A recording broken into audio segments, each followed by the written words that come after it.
진짜? 야, 그럼 장인 사망보험금은 얼마 나온대? 트럭에 치여 현장에서 즉사하신 우리 아빠. 하늘이 무너지는 고통에 숨 넘어가듯 오열하며 전화를 걸었을 때 수화기 너머로 들려온 남편의 첫마디였습니다. 심지어 그 옆에선 시어머니가 교통사고면 꽤 나오겠네. 빚이나 갚자며 낄낄대고 있었죠. 아빠의 피 묻은 목숨값을 두고 축배를 드는 인면수심의 악마들. 그 소름 끼치는 웃음소리에 피눈물을 삼키며 결심했습니다. 그래, 그렇게 돈에 환장했으니 평생 돈에 깔려 숨막히게 해줄게. 저는 그들에게 보험금 20억이라는 달콤하고 썩은 동아줄을 내려주었는데요. 사망보험금에 춤추던 짐승들이 스스로 지옥불로 걸어 들어간 피도 눈물도 없는 사이다 복수국. 시작하기 전에 구독과 좋아요 꾹 눌러주세요. 여러분들 하루에 행운이 가득하길 기원합니다. 안녕하세요. 저는 30대 후반 김은희입니다. 저는 원래 사람이라면 겉과 속이 늘 같아야 한다고 믿어왔던 사람 중 하나인데요. 하지만 살다 보니 세상에는 겉보기엔 그럴싸하게 포장되어 있지만 막상 그 속을 깊이 들여다보면 시궁창보다 못한 악취를 풍기는 인간들이 참 많더라고요. 저에게는 평생을 함께하자고 맹세했던 남편과 교양 넘치는 척 고상하게 굴던 시어머니가 바로 그런 부류의 인간들이었죠. 지금부터 제가 여러분께 들려드릴 이야기는 돈에 눈이 멀어 인간이기를 포기한 그들에게 제 손으로 직접 피도 눈물도 없는 완벽한 지옥을 선사해준 치열하고 통쾌한 기록이에요. 제 친정아빠는 무뚝뚝한 경상도 사나이셨지만 하나뿐인 딸인 저를 세상 그 무엇보다 아끼고 사랑해 주셨습니다. 어릴 적 비가 억수같이 쏟아지는 날이면 학교 정문 앞에는 항상 커다란 우산을 들고 묵묵히 서 계시던 아빠가 있었고 제 젖은 머리를 쓰다듬어 주시던 그 거칠고 투박한 손바닥의 온기를 저는 평생 잊지 못해요. 아빠는 은퇴를 하시고 나서도 동네 공공근로를 나가시며 단돈 10,000원 한 장도 허투루 쓰지 않으셨어요. 당신이 입고 계신 낡은 러닝셔츠는 목이 다 늘어나서 구멍이 날 지경이었지만 저에게만큼은 항상 최고로 좋은 것만 해주고 싶어 하셨죠. 명절이나 제 생일 때 친정에 들렀다가 집으로 돌아갈 때면 아빠는 항상 현관문 밖 비탈진 골목길까지 끝까지 따라 나오셔서 제 주머니에 두툼한 돈봉투를 찔러 넣어 주셨습니다. 남편 몰래 맛있는 거 사 먹고 행여나 돈 없다고 시댁에 기죽지 말라며 제 두 손을 꽉 쥐어주시던 분이셨죠. 딸 자식 어깨에 힘 실어주시려고 당신 입을 것 먹을 것 다 아껴가며 꼬깃꼬깃 모은 돈이라는 걸 누구보다 잘 아니까 그 봉투를 건네받을 때마다 가슴 한구석이 뻐근하게 아려왔어요. 그 따뜻하고 묵직한 사랑이 제 삶을 지탱하는 가장 크고 튼튼한 버팀목이자 세상을 살아가는 힘이었죠. 그런데 제가 평생을 믿고 의지할 사람이라고 굳게 믿고 선택한 남편은 혼인신고 도장의 잉크가 채 마르기도 전에 아주 교묘하게 본색을 드러내기 시작하더라고요. 연애 시절에는 제 무거운 가방을 대신 들어주며 환하게 웃어주던 그 다정한 모습은 온데간데 없이 흔적도 없이 사라져버렸고 매사에 자기중심적으로 굴며 돈 문제 앞에서는 소름 끼치도록 계산적인 낯선 사람으로 변해갔어요. 시어머니 역시 둘째가라면 서러울 정도의 지독한 속물이셨습니다. 시댁에 갈 때마다 입만 열면 돈 타령을 하시면서 은근슬쩍 친정집 재산 규모를 캐묻고 깎아내리기 일쑤였어요. 밥을 먹다가도 제 옷차림을 위아래로 훑어보시며 친정에서는 철따라 번듯한 옷 한 벌 안 사주냐며 혀를 끌쩍 차셨고 우리 아빠가 평생 피땀 흘려 장만한 낡은 2층 양옥집을 두고 터가 안 좋아서 돈이 안 모인다는 둥 가슴에 비수를 꽂는 막말을 얼굴색 하나 변하지 않고 서슴지 않으셨어요. 시어머니는 식당에 가서도 종업원들을 함부로 대하며 자기 과시를 하는 분이셨고, 며느리인 저에게도 툭하면 전화를 걸어 자기 친구들 며느리는 명품백을 사왔다느니 해외여행을 보내줬다느니 하면서 은근한 금전적 압박을 주셨죠. 그래도 저는 며느리 된 도리라고 생각해서 입술을 꽉 깨물며 억지로 웃어 넘겼지만 제 속은 이미 까맣게 타들어가며 피멍이 들고 있었어요. 최근 들어 시댁 분위기가 아주 심상치 않게 돌아가기 시작했어요. 시어머니가 동네 친구들 말만 철석같이 믿고 덜컥 투자했던 상가 분양이 사기로 밝혀지면서 억 단위의 큰 돈이 고스란히 묶여버렸다는 소문이 친척들 사이에서 파다하게 퍼졌거든요. 그 무렵부터 남편도 부쩍 예민해져서는 퇴근하고 집에 오면 밤마다 거실 소파에 틀어박혀 핸드폰만 미친 듯이 들여다보며 불안한 듯 손톱을 물어뜯기 시작하더라고요.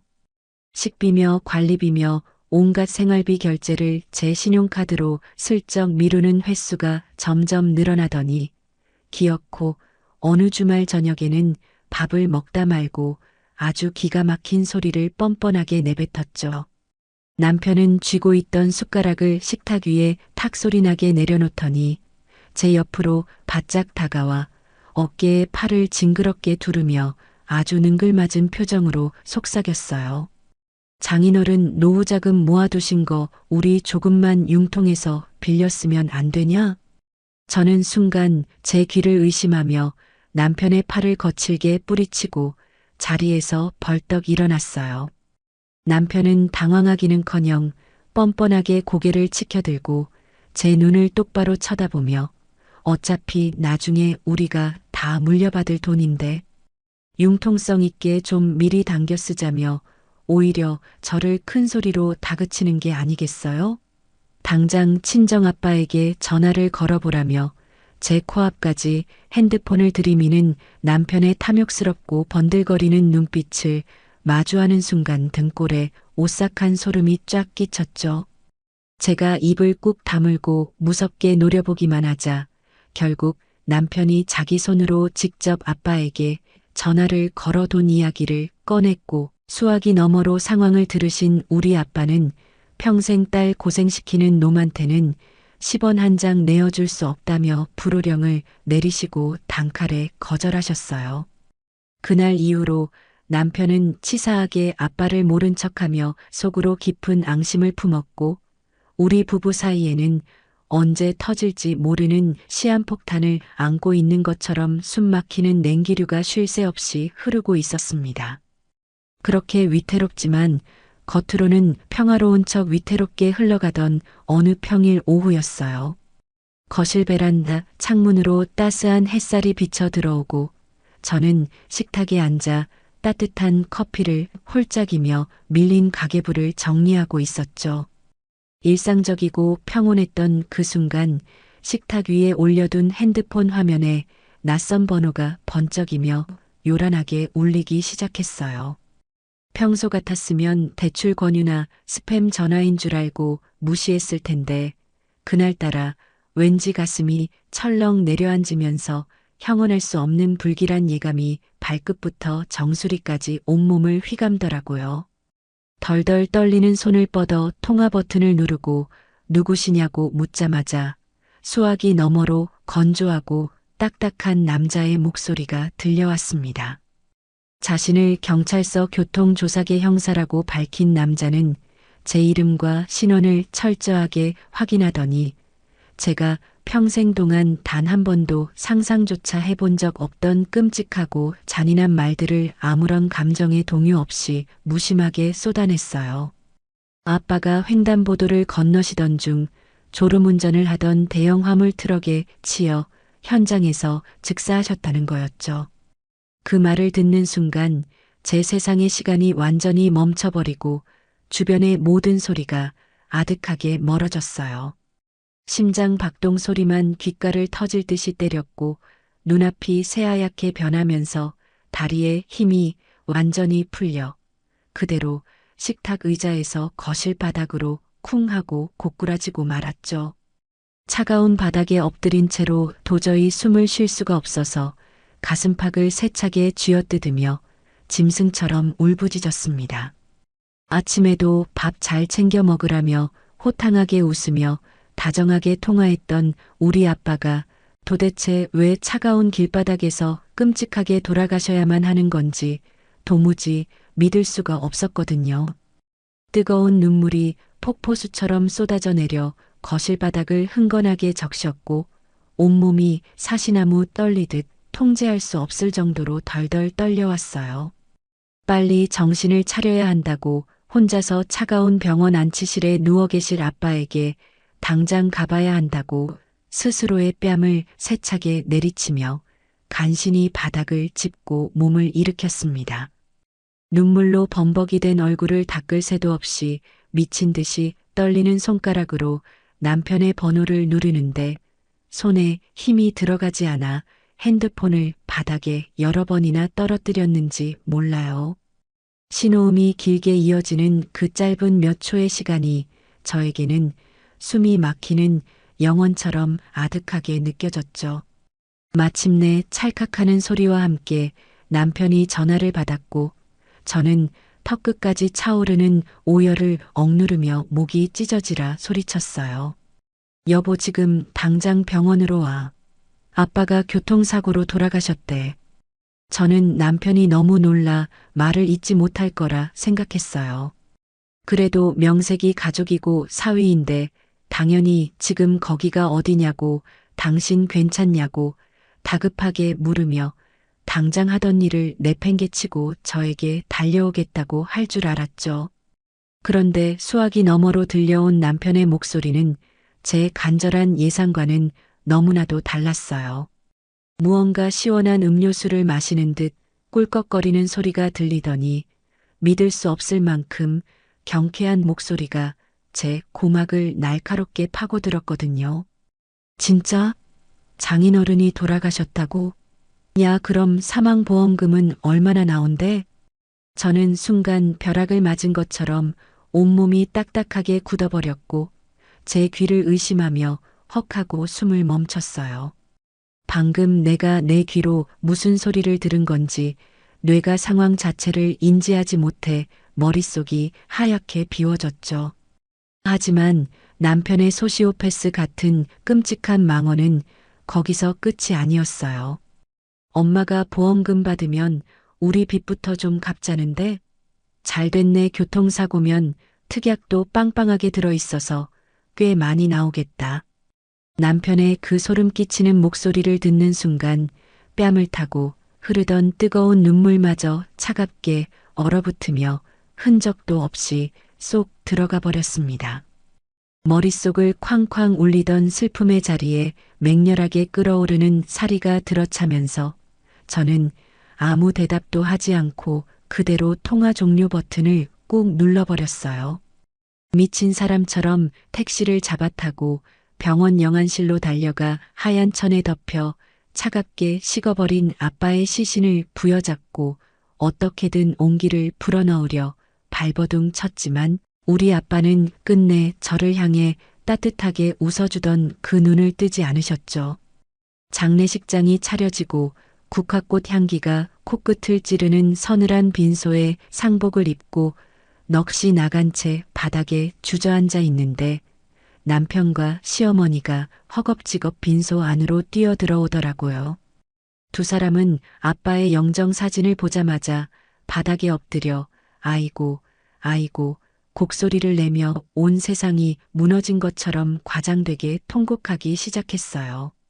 조문객들이 불쌍하다는 듯 쳐다보니 아주 작정을 하고 진짜보다 더 진짜 같은 가짜 눈물을 쥐어짜내며 슬픈 가족의 명품 연기를 펼치는 그 역겨운 꼴을 저는 두 눈 뜨고 고스란히 지켜봐야만 했습니다.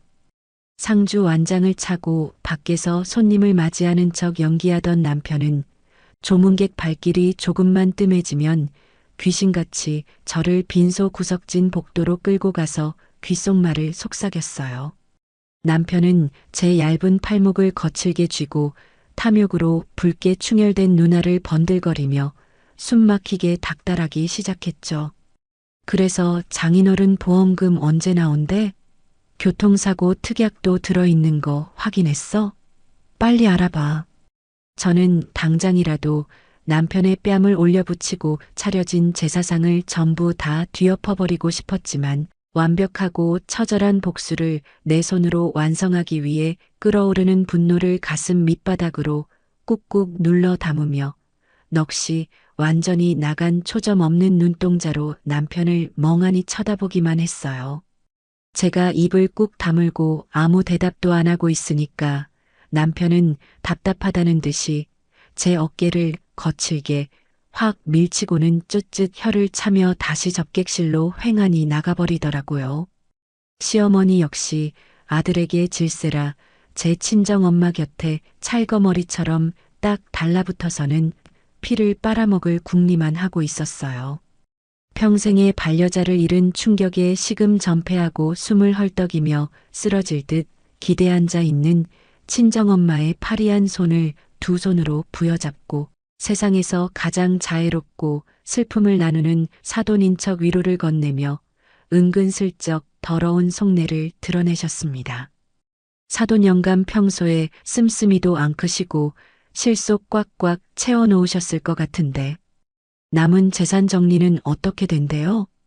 친정엄마는 충격으로 정신이 반쯤 나가서 시어머니가 귓가에 무슨 끔찍한 소리를 짓거리는지도 파악하지 못하고 가저 허공을 바라보며 눈물만 뚝뚝 흘리고 계셨죠.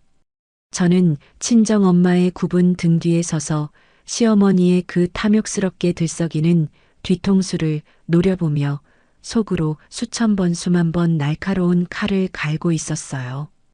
이 악마 같은 짐승들을 도대체 어떻게 갈기갈기 찢어 죽여야 내 아버지의 억울한 죽음 앞에서 조금이라도 속이 시원해질까. 피가 거꾸로 솟고 온몸에 털이 쭈뼛 서는 기분이었거든요. 바로 그때 묵직하고 단정한 검은색 정장을 입고 매서운 독수리 같은 눈빛을 번뜩이는 노신사 한 분이 빈소 안으로 성큼성큼 걸어 들어오셨어요. 친정아빠와 코올리게 시절부터 함께 자라며 평생을 의지했던 오랜 친구이자 수십 년 동안 법조계에서 한 번 물면 절대 놓지 않는 독사처럼 지독하기로 악명 높았던 은퇴한 이혼 전문 변호사 아저씨였죠. 조문을 마치고 힘없이 주저앉아 있는 저를 안타깝게 바라보시던 아저씨는 특유의 날카로운 직업적 눈썰미로 장례식장 분위기가 무언가 구역질 나게 이상하게 돌아가고 있다는 걸 단번에 직감하셨어요. 아저씨는 휴게실 쪽으로 걸음을 옮기시다가 자판기 구석에서 캔커피를 마시며 상속 얘기로 낄낄대고 있는 남편과 시어머니의 천박한 대화를 우연히 엿들으신 거였어요. 남편이 허공에 대고 얼마가 떨어질지 계산기를 두드리는 신용을 하고 시어머니가 징그럽게 입을 틀어막으며 환호하는 그 소름 끼치는 광경을 목격하신 변호사 아저씨의 얼굴이 순식간에 차갑게 굳어지셨죠. 아저씨는 말없이 다시 제 곁으로 다가오시더니 두툼하고 따뜻한 손으로 제 떨리는 어깨를 꽉 쥐어 토닥이며 양복 안주머니에서 빳빳한 명함 한 장을 꺼내 제 손바닥 안에 꾹 쥐어주셨습니다. 네 아빠는 나한테 친형제나 다름없는 사람이다. 저 짐승 새끼들이 돈 가지고 허튼 수작 부리거든 혼자 쏙 끓이면서 앓지 말고 당장 이 번호로 나한테 전화해라. 알아듣겠지? 아저씨의 낮고 묵직한 목소리에 담긴 확고한 분노와 든든한 지지를 확인하는 순간 저는 처음으로 이 끔찍한 지옥 같은 빈소 안에서 막혔던 숨통이 조금 트이는 기분을 느꼈어요. 아저씨가 돌아가시고 늦은 밤이 찾아오자 조문객들도 썰물처럼 빠져나가고 횡하고 넓은 장례식장에는 스산한 정막만이 감돌았는데요. 남편은 꼴에 상주랍시고 하루 종일 손님들 받느라 피곤했다며 상복을 입은 채로 휴게실 구석 소파의 대자로 널브러져 코를 골며 아주 달콤하게 골아떨어졌어요. 저는 먹이를 노리는 뱀처럼 소리 없이 다가가 남편의 정장 바지 주머니에서 핸드폰을 조심스럽게 꺼내 들었어요. 평소 남편이 비밀번호를 누르던 걸 기억해내어 잠금을 풀고 들어가자마자 제 심장은 끓어오르는 분노로 터져버릴 것만 같았습니다. 남편과 시어머니가 주고받은 카카오톡 대화방을 열어보니 그곳은 인간의 탈을 쓴 악마들이 뒹구는 완벽한 오물통 그 자체였어요. 아버지가 돌아가셨다는 소식을 들은 직후부터 두 사람은 쉴 새 없이 메시지를 주고받으며 사망보험금 넉넉히 들어오면 그 돈으로 비잔치하고 한몫 단단히 챙겨서 팔자 한번 폼나게 고쳐보자며 신나게 춤을 추는 이모티콘까지 써가며 자기들만의 더러운 축제를 벌이고 있었더라고요. 심지어 남편은 부조금까지 몰래 가로채려 서로 입을 맞추는 작전 내용까지 빼곡하게 적혀 있는 걸 두 눈으로 똑똑히 확인했죠. 덜덜 떨리는 손가락을 진정시키며 그 끔찍하고 구역질 나는 대화 내용들을 단 하나도 빠짐없이 제 핸드폰으로 전부 캡처해서 증거로 전송해 두었습니다. 숨쉬는 것조차 아까운 인간 쓰레기의 핸드폰을 다시 소파 위에 툭 던져두고 빈소로 돌아오는데 다리가 후들거려서 차가운 복도 벽을 짚고 비틀거리며 걸어야만 했어요. 어떻게 사람이 사람의 탈을 쓰고 장인어른이 돌아가신 초상집에서 이토록 잔인하고 파렴치할 수 있는지 당장이라도 쿨쿨 자고 있는 남편의 목을 넥타이로 졸라버리고 싶은 살인 충동을 억누르느라 입술을 하얗게 질리도록 깨물고 또 깨물었네요. 숨막히는 지옥 같았던 3일장이 모두 끝나고 발인을 앞둔 서늘한 새벽, 친정엄마는 결국 며칠간 억눌렀던 슬픔과 피로를 이기지 못하고 바닥으로 고꾸라지며 실신 직전까지 가셨어요. 제가 숨을 헐떡이는 엄마를 부둥켜 안고 울부짖으며 다급하게 의료진을 부르는 그 혼비백산한 아수라장 속에서도 남편은 벽에 삐딱하게 기대서서 하품을 쩍쩍 해대며 저를 향해 짜증을 냈습니다. 아, 진짜 3일 내내 잠도 못 자서 피곤해 죽겠는데 빨리 대충 마무리하고 집에 가서 쉬면 안 되냐? 저는 노란 국화꽃 사이에 파묻혀 영정사진 속에서 환하게 웃고 계신 아빠의 얼굴을 뚫어지게 바라보며 가슴 속 아주 깊은 곳에서부터 시뻘건 피눈물을 삼키며 저는 그 누구도 들을 수 없는 서늘한 목소리로 맹세했어요. 나를 철저하게 짓밟고 우리 가족을 농락한 저 금수만도 못한 악마 모자를 내가 반드시 길바닥에 나앉는 비참한 알거지로 만들어버릴 테니까 하늘에서 똑똑히 지켜봐 달라고요. 저들이 남은 평생 동안 땅을 치며 흘린 피눈물을 모두 모아 가장 고통스러운 지옥불에 영원히 처가가 버리고 말겠다고 두 주먹을 꽉 쥐고 굳게 다짐했죠. 지옥 같았던 3일장을 모두 마치고 집에 돌아온 다음 날 아침이었어요. 남편은 출근 준비를 한답시고 거울 앞에서 콧노래까지 흥얼거리며 넥타이를 매더니 평소와는 사뭇 다른 번지르르한 얼굴로 현관문을 나섰죠.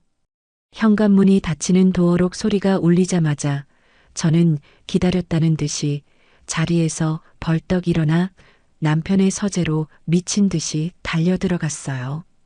장례식장 구석에서 남편과 시어머니가 나누던 그 소름 끼치는 대화의 실체를 내 두 눈으로 직접 확인해야만 이 미칠 것 같은 분노가 조금이나마 가라앉을 것 같았거든요.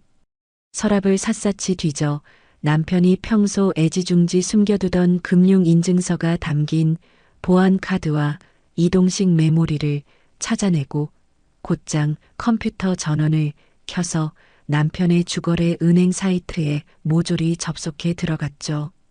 화면에 뜬 남편의 계좌 잔고와 대출 내역을 눈으로 확인하는 순간 저는 너무 놀라 하마터면 비명을 지를 뻔했습니다.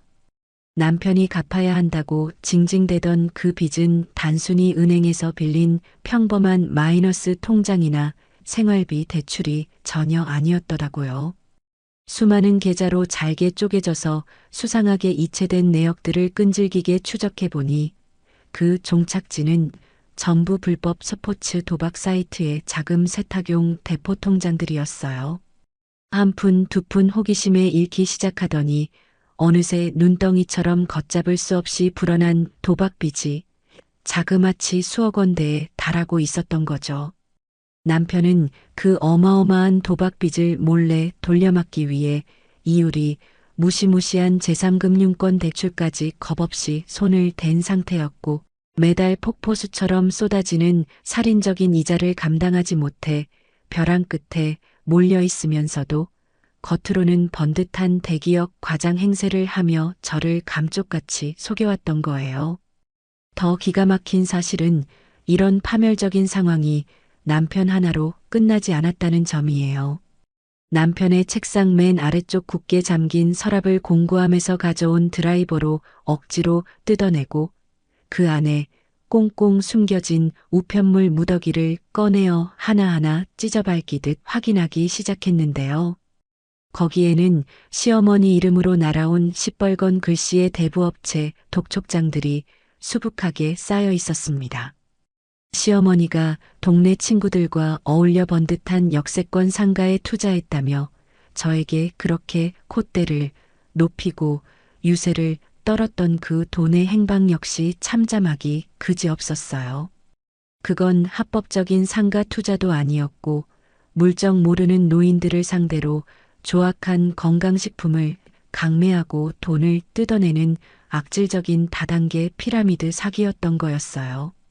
시어머니는 거기에 완전히 홀려서 시댁의 피 같은 전세 보증금은 물론이고 악명 높은 사채업자들에게까지 수억 원의 돈을 무작정 끌어다 바친 막장 중의 막장 상태였죠. 당장 이자 갚을 날짜가 하루하루 턱 밑까지 다가오자 험악한 덩치의 사채업자들이 시댁 문 앞까지 찾아와 현관문을 발로 걷어차며 협박을 해대니 두 모자가 쌍으로 미쳐 돌아가며 제 친정아빠의 사마오 보험금만 목이 빠져라 기다리며 침을 흘리고 있었던 거였어요. 하지만 이 모든 더러운 진실보다 저를 더 비참하고 끔찍하게 만든 충격적인 사건은 따로 있었는데요. 남편의 신용카드 결제 내역을 이 잡듯 뒤지며 마우스를 내리던 제 손가락이 특정 날짜에 딱 멈춰 서고 말았습니다. 결제 날짜는 다름 아닌 우리 아빠의 장례식 둘째 날이었어요. 남편이 조문객을 받다 말고 도저히 피곤해서 안 되겠다며 집에 가서 잠깐 씻고 옷만 갈아입고 오겠다고 검은 상복을 훌렁 벗어 던진 채 횡하니 차를 몰고 나갔던 바로 그 시간이었죠. 그 황금 같은 시간에 남편의 신용카드는 집 근처 사우나가 아니라 서울 시내에서 가장 야경이 화려하기로 소문난 최고급 호텔 레스토랑에서 무려 수십만 원을 일시불로 결제하고 있었어요. 아내의 아버지가 갑작스럽게 돌아가셔서 피눈물을 흘리며 상을 치르는 그 비통한 순간에 남편이라는 작자는 분위기 좋은 곳에서 최고급 스테이크를 썰며 샴페인을 터뜨리고 있었던 거예요. 저는 당장 겉옷을 대충 챙겨 입고 아파트 지하 주차장으로 미친 듯이 뛰어내려가 남편의 차 문을 열어젖히고 백미러 뒤에서 블랙박스 메모리 카드를 거칠게 뽑아냈어요. 혹시라도 남편이 교묘하게 녹화본을 지워버렸을까봐 손을 덜덜 떨며 흥신소 사무실로 곧장 달려가 거금을 쥐어주고 영상을 당장 전부 살려매 달라고 책상을 치며 소리쳤죠. 몇 시간 뒤 흥신소 직원이 건네준 복원 영상을 제 노트북으로 연결해 재생하는 순간 저는 끓어오르는 슬픔과 분노를 넘어 오히려 어이가 없어서 헛웃음이 픽하고 새어나오는 기막힌 광경을 마주해야만 했어요. 영상 속 블랙박스 마이크 너머로 콧소리가 잔뜩 섞인 젊은 여자의 깨르르 웃는 간드러진 목소리가 아주 선명하게 흘러나오고 있었거든요. 장례식장을 미련 없이 빠져나간 남편이 엑셀을 밟아 쏜살같이 차를 몰고 간 곳은 어느 고급 오피스텔 앞이었고, 조수석 문이 열리며 명품으로 화려하게 휘감은 조끼 띠동갑은 차이나 보이는 연하의 어린 여자가 훌쩍 올라타더라고요. 남편은 운전대를 잡은 한 손을 뻗어 그 여자의 허벅지를 징그럽게 쓰다듬으며 아주 능글맞고 역겨운 목소리로 속삭였어요. 우리 자기 많이 기다렸어? 오빠가 오늘 아주 끝내주는데 예약해놨지. 오빠 진짜 피곤하겠다. 마누라한테 안 들키고 잘 나왔어? 당연하지. 마누라는 지금 제정신 아니라서 내가 씻고 오겠다니까 멍하게 끄덕끄덕만 하던데? 야, 우리 자기 예쁜 얼굴 보니까 찌뿌둥했던 피로가 싹 가신다. 근데 오빠 그 영감님 유산 떨어지면 우리 진짜 곧바로 결혼하는 거 맞지? 나 오빠만 철석같이 믿고 회사도 그만뒀단 말이야. 당연하지. 처가댁 영감이 돈은 구두쇠처럼 꽤 모아놨거든. 이번에 사망보험금에 집 팔고 유산까지 싹 다 정리해서 그 돈 내 주머니로 쏙 들어오면 바로 서류 깔끔하게 정리하고 우리 자기 사모님 만들어줄게. 오늘 그거 미리 축하하려고 오빠가 무리해서 제일 비싼데 예약한 거잖아. 예비 상속 축하 파티 제대로 하자. 그 짐승만도 못한 역겨운 대화 내용을 가만히 듣고 있는 순간 명치 끝에서부터 시큼한 위액이 목구멍까지 역류하며 지독한 구역질이 치밀어 올랐어요. 상간녀라는 그 어린 여자는 남편이 조만간 부자 처가댁의 막대한 유산을 통째로 물려받아 별 볼 일 없는 본처를 가차없이 버리고 자신과 화려하게 재혼할 거라 철석같이 믿고 있었던 거예요. 저를 세상에서 제일 사랑하던 아빠의 시신이 차가운 안치실에 외롭게 누워있고 제가 가슴을 치며 숨조차 제대로 쉬지 못하고 오열하던 바로 그 시간에 제 남편이라는 작자는 새파랗게 어린 상간녀와 나란히 앉아 우리 아빠의 목숨값을 담보로 잡고 더러운 미래를 설계하며 축배를 들고 있었다니요.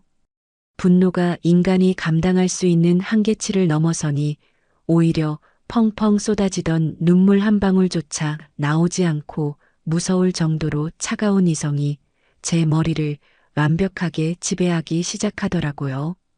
당장이라도 남편의 회사 로비로 쳐들어가 그놈의 뺨을 수십 대 올려붙이고 상간녀의 오피스텔 문을 부수고 들어가 머리채를 잡아 뜯어 길거리에 질질 끌며 내돈댕이 치고 싶었지만 그 정도의 얄팍하고 일시적인 분풀이로는 제 끓어오르는 직성이 도저히 풀리지 않을 것 같았어요. 뺨 몇 대 시원하게 때리고 이혼 소송 걸어서 위자료 몇 천만 원 달랑 받아내는 걸로 끝내기에는 저들이 우리 가족에게 지은 죄악이 너무나도 끔찍하고 무거웠으니까요. 저들이 세상에서 가장 사랑하고 맹목적으로 집착하는 그 돈이라는 족쇄를 스스로 목에 걸게 만들어서 평생을 숨이 턱턱 막히는 지옥 속에서 비참하게 허덕이게 만들어야만 우리 아빠의 억울함이 아주 조금이라도 씻겨 내려갈 것 같았죠. 저녁 무렵이 되어 아무 일 없었다는 듯한 얼굴로 퇴근한 남편이 거실 소파에 거만하게 다리를 꼬고 앉더니 넥타이를 거칠게 풀어 헤치며 곧바로 본색을 드러내기 시작했어요. 남편은 신경질적인 손가락으로 거실 탁자를 툭툭 치며 저를 향해 턱짓을 하더라고요. 장인어른 사망 신고랑 보험 청구 서류는 내가 싹 다 챙겨서 내일 반차 내고 다 접수해 줄 테니까 당신 인감도장이랑 신분증 빨리 내놔. 당장 눈빛 하나 흔들리지 않고 남의 핏값을 가로채려는 저 탐욕스러운 입술을 박박 찢어버리고 싶었지만 저는 눈을 바닥으로 푹 내리깔고 두 손을 불안한 듯 꼼지락거리며 세상에서 가장 바보 같고 세상 물정 모르는 순진한 아내의 표정을 기가 막히게 연기했어요. 엄마가 아직 아빠 보내드릴 마음의 준비가 전혀 안 되셨대. 사망 신고서에 도장 찍으면 진짜 아빠 영영 끝나는 것 같다고 며칠만 더 시간을 달라고 우시잖아. 서류 정리는 나중에 내가 알아서 할 테니까 조금만 더 기다려줘. 제가 우물쭈물하자 남편은 답답해 미치겠다는 듯이 신경질적으로 자기 머리를 마구 헝클어뜨리며 쯧 소리를 크게 내더니 안방으로 쿵쾅거리며 들어가 문을 쾅 닫아버리더라고요. 굳게 닫힌 방문을 서늘한 눈빛으로 노려보며 저는 불 꺼진 거실 한가운데 홀로 우두커니 서 있었어요. 발밑이 천길 낭떠러지인 벼랑 끝에 저 홀로 덩그러니 버려진 듯한 끔찍한 외로움과 서늘한 공포가 파도처럼 밀려왔지만 저는 오히려 두 주먹을 손톱이 파고들 정도로 더욱 강하게 틀어쥐었죠. 마음을 단단히 고쳐먹고 복수의 첫 단추를 꿰기 위해 친정집으로 향했어요. 아빠를 황망하게 떠나보낸 충격에 식음을 전폐하고 안방에 알아누워 계신 엄마를 겨우 다독여 잠재워드린 뒤 저는 숨을 깊게 들이마시며 아빠의 채취가 가장 짙게 남아있는 굳게 닫힌 서재 반문을 조심스럽게 열고 들어갔죠. 방 안을 가득 채운 오래된 책 냄새와 아빠가 평소 즐겨 바르시던 익숙한 스킨 향이 훅 끼쳐 들어오자 억눌렀던 감정이 다시 북받쳐 올랐지만 저는 입술을 하얗게 질리도록 꽉 깨물며 흐르는 눈물을 소매 끝으로 거칠게 닦아냈어요. 아빠의 흔적을 하나라도 놓칠세라 책상 위아래를 꼼꼼하게 정리하며 유품을 챙기던 중 유난히 뻑뻑해서 잘 열리지 않는 맨 아래쪽 서랍을 양손으로 힘껏 잡아당겼습니다. 서랍 안쪽 깊숙한 곳에 손을 집어넣어 더듬거리다 보니 나무 판자가 덧대어진 이중 비밀 공간을 손끝으로 찾아냈고 그 틈새를 여러 먼지가 뽀얗게 내려앉은 낡은 나무 상자 하나를 조심스럽게 꺼내 들었어요. 떨리는 손으로 상자 뚜껑을 열어보니 그 안에는 제 이름 세 글자가 아주 반듯하고 선명하게 적힌 통장 하나와 세월의 흔적이 고스란히 묻어나는 빛바랜 편지 봉투 한 장이 가지런히 놓여 있었어요. 숨을 죽이고 통장을 펼쳐 마지막 장에 찍힌 잔액을 두 눈으로 확인하는 순간 저는 제 다리에 힘이 완전히 풀려 차가운 서재 바닥에 털썩 주저앉고 말았죠. 통장 잔액란에는 무려 5억 원이라는 도저히 믿기지 않는 엄청난 금액이 선명하게 새겨져 있었거든요. 우리 아빠가 평생 당신 입을 것 드실 것 다 포기하고 구멍난 양말을 꿰매어 신어가며 오로지 하나뿐인 딸을 위해 당신의 피와 땀을 갈아 넣어 악착같이 모아두신 생명줄 같은 돈이었던 거예요. 봉투 안에서 꺼낸 편지지에는 아빠의 투박하지만 세상에서 가장 다정하고 정갈한 글씨체가 빼곡하게 적혀 있었어요. 우리 세상에서 제일 예쁜 딸 시댁에서 혹시라도 돈 없다고 무시당하거나 서러운 일 겪거든 혼자 소갈이하지 말고 아빠가 모아둔 돈 언제든 꺼내서 당당하게 어깨 펴고 큰 소리치며 살으렴. 아빠는 우리 딸이 이 세상에서 제일 행복하고 구김살 없이 살았으면 좋겠다. 평생 무뚝뚝해서 표현도 잘 못했지만 우리 딸 세상에서 제일 사랑한다. 아빠의 절절하고 맹목적인 사랑이 담긴 그 짧은 편지를 가슴에 꽉 품어 안고 저는 짐승처럼 울부짖으며 바닥을 주먹으로 치고 또 치며 오열했어요. 나를 이렇게 끔찍하게 아끼고 사랑해준 아빠의 목숨값을 담보로 잡고 저 짐승만도 못한 남편과 시어머니 그리고 상간녀라는 작자들이 감히 축배를 들고 돈 잔치를 벌이려 했다는 사실에 제 온몸의 피가 거꾸로 솟구치며 타오르는 듯한 분노가 전신을 지배하기 시작했거든요. 편지에 뺨을 비비며 아빠가 피땀 흘려 남겨주신 이 거룩하고 소중한 돈을 10원 한 장 허투루 쓰지 않고 저 악마 같은 인간들을 가장 처참하고 고통스러운 지옥 바닥으로 영원히 끌어내릴 완벽하고 치밀한 복수 자금으로 기꺼이 쓰겠다고 피눈물을 흘리며 독하게 다짐했어요. 그 길로 저는 눈물을 거칠게 닦아내고 장례식장에서 변호사 아저씨가 제 손에 꼭 쥐어주셨던 구겨진 명함을 주머니에서 꺼내 들었어요. 당장 핸드폰을 들어 아저씨에게 전화를 걸어 지금 당장 만나 뵈어야겠다고 다급하게 약속을 잡고 밤새도록 이잡듯 뒤져서 수집해 놓은 남편의 끔찍한 불법 스포츠 도박 내역과 시어머니의 빚독 촉장, 그리고 상간녀와 희희낙낙하며 유산 상속을 운운하던 그 역겨운 블랙박스 영상 원본까지 전부 USB에 담아 아저씨의 법률사무소로 단숨에 달려갔죠. 두툼한 안경을 쓴 아저씨는 굳고 매서운 표정으로 제가 노트북을 열어 내민 그 모든 더러운 증거물들을 하나하나 꼼꼼하게 확인하시더니 참을 수 없다는 듯 두 주먹을 불끈 쥐고 묵직한 책상을 쾅 소리가 나도록 세차게 내리치며 극대노하셨어요. 내 핏줄이나 다름없는 네 아빠가 목숨과 맞바꾼 돈을 가지고 피눈물을 뽑아먹으려는 이게만도 못한 짐승 새끼들. 내가 평생 법조계에서 산전수전 다 겪으며 구른 이혼 전문 변호사의 모든 짬을 다 걸고 합법적으로 팬티 한 장 안 남기고 싹 다 털어서 길바닥에 나앉게 만들어주마. 넌 이제부터 아저씨만 철석같이 믿고 내가 시키는 대로만 그대로 움직여라. 아저씨는 흥분을 가라앉히고 다시 자리에 앉아 저를 진정시키며 칠판에 복잡한 표를 그려가며 저 악마들을 스스로 파멸의 구렁텅이로 몰아넣을 기가 막힌 함정을 하나하나 정교하게 설계해 나가기 시작하셨어요. 가장 먼저 아저씨의 날카로운 코치에 따라 아빠가 남겨주신 5억 원의 비밀. 통장과 제가 결혼 전부터 모아둔 개인 재산을 남편이 소송 과정에서 감히 건드리지 못하도록 명의를 철저하게 분리하고 방어하는 법적 조치부터 빈틈없이 마쳤죠.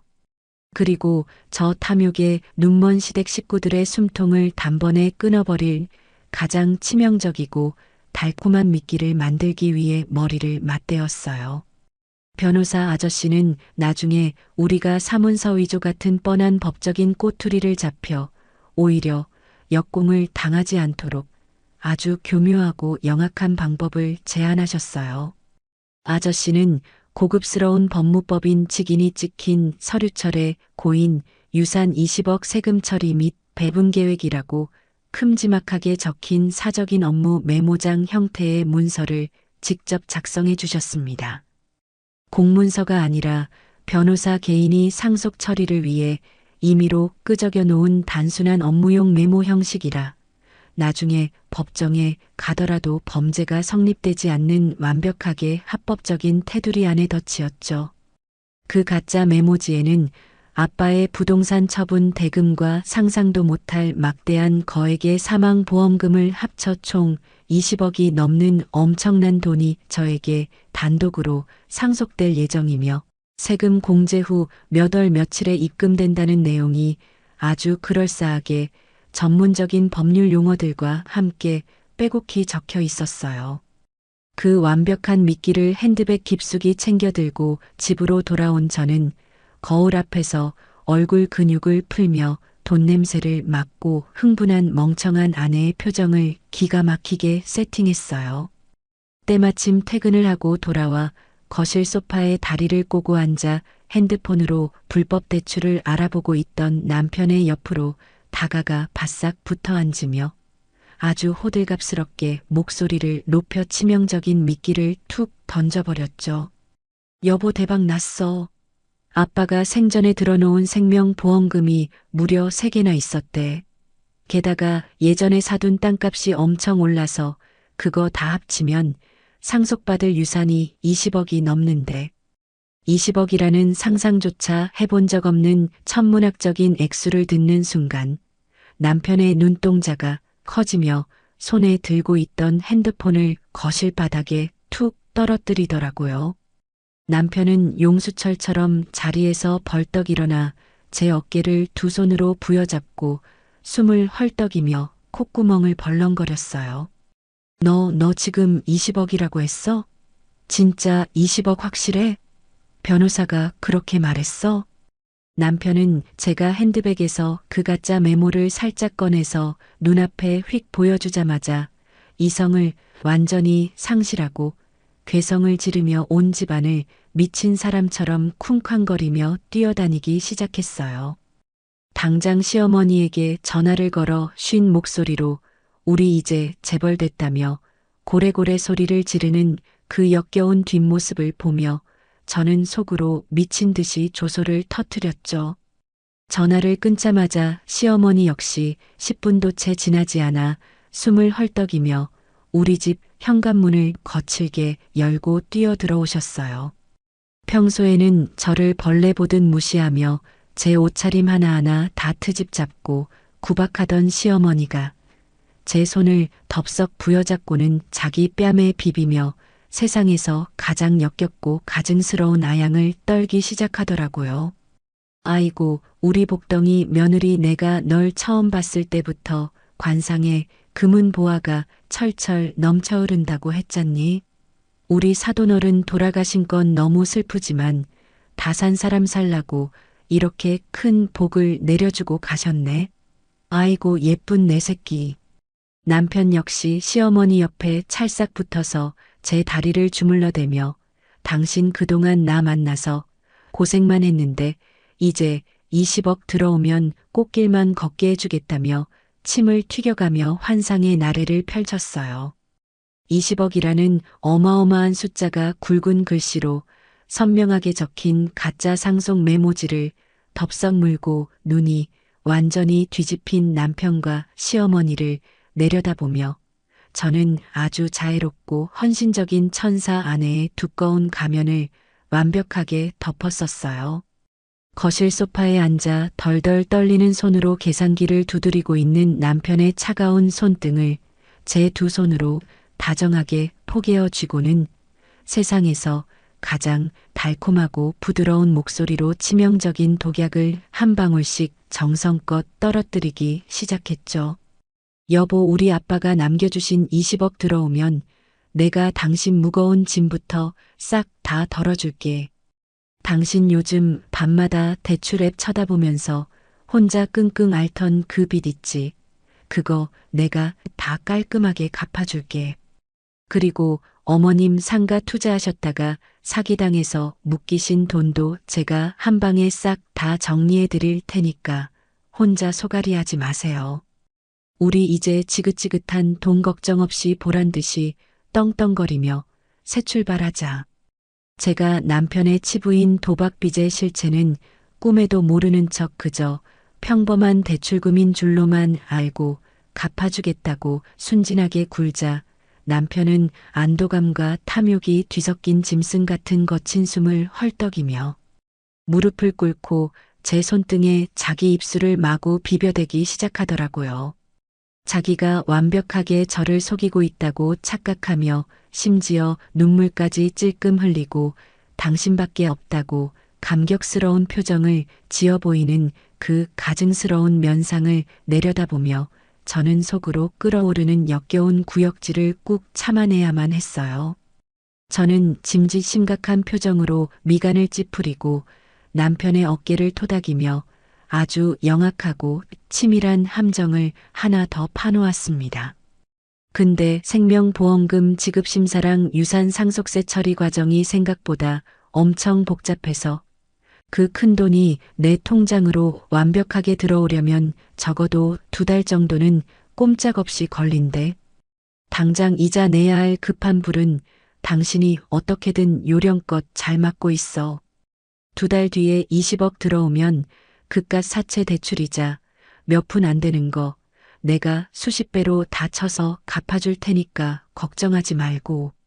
20억이라는 거대하고 튼튼한 동아줄을 꽉 잡았다고 맹신한 남편은 제 말에 단 한치의 의심도 품지 않고 고개를 미친 듯이 끄덕이며 당장 내일부터 자기가 알아서 돈을 융통하겠다고 가슴을 팡팡 치며 호언장담을 했어요.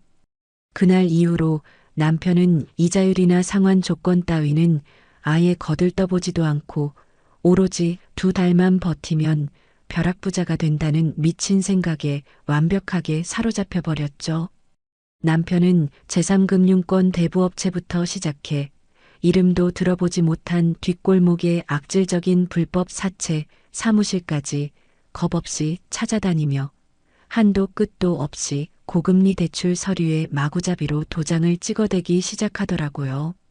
아침에 출근할 때마다 양복 안주머니에 두툼한 현금 뭉치를 찔러 넣고 입이 귀에 걸려 콧노래를 부르며 집을 나서는 남편의 뒷모습을 볼 때마다 저는 저 멍청한 인간이 하루하루 자기 숨통을 조를 밧줄을 스스로 두껍게 꼬고 있다는 생각에 등골이 오싹해지는 짜릿한 전율마저 느꼈답니다.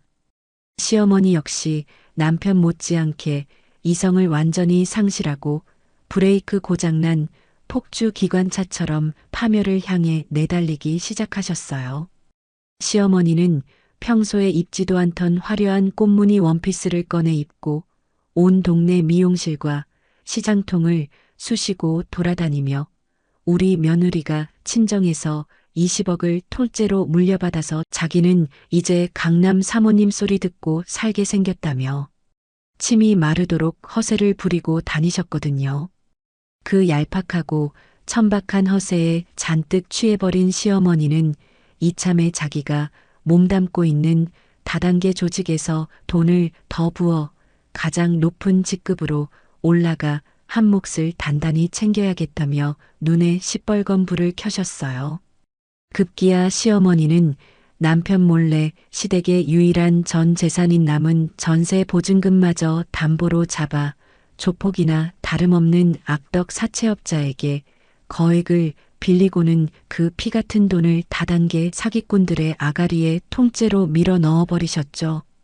저는 주말마다 일부러 비싼 과일 바구니를 사들고 시댁에 찾아가 시어머니의 어깨를 정성껏 주물러드리며 어머님 2달만 꾹 참으시면 제가 최고급 벤츠 한 대 번쩍번쩍하게 뽑아드릴 테니까 사모님 소리 들으실 준비나 단단히 하시라며 돈 나오기만 오매불망 기다리는 순진무구하고 세상 물정 모르는 며느리 연기로 그들의 눈과 귀를 완벽하게 틀어막고 철저하게 안심시켰어요.